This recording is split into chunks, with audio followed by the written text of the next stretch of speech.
So I do talk a lot about peace and war, and maybe I think it's important to s- to define what I mean when I talk about peace and war.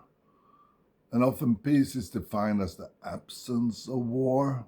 So let's start with war and how I define that. Be- and when I talk about war, it's more the definition of uh, uh, military, violent, armed conflict, uh, armed, battles.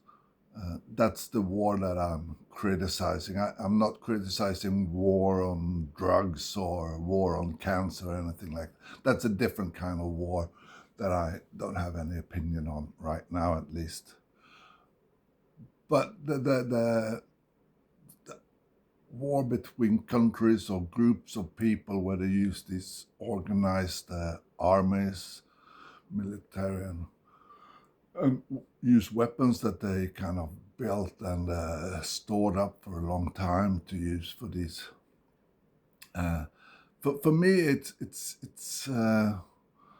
the basis for war is that there is an underlying conflict.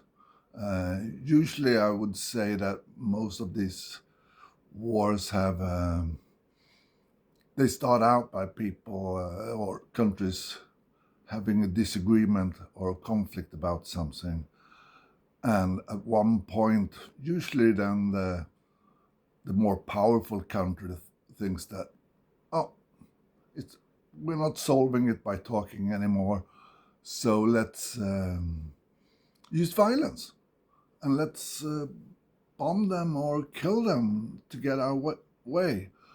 Uh,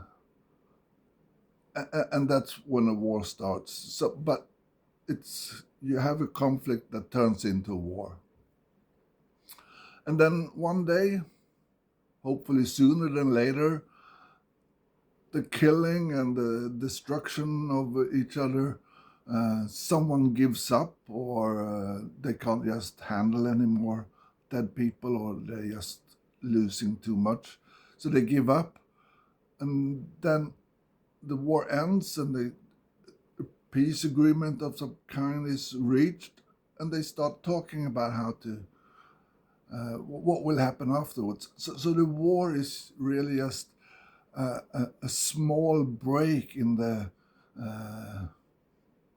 in the talking, in the diplomacy that's going on before and after. And the war is just used to kind of push an opinion onto the other one.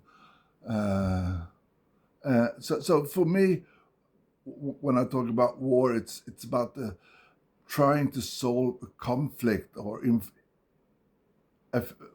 influence or change the direction of a conflict by using violence. And I don't think you get wars without a conflict. I think you can have plenty of conflicts without going to war, but I don't think you have wars without conflicts. And when I talk about peace or not doing war, it doesn't mean there won't be any conflicts. It's more we won't use violence to solve the conflict. Okay, we'll get back to you about peace.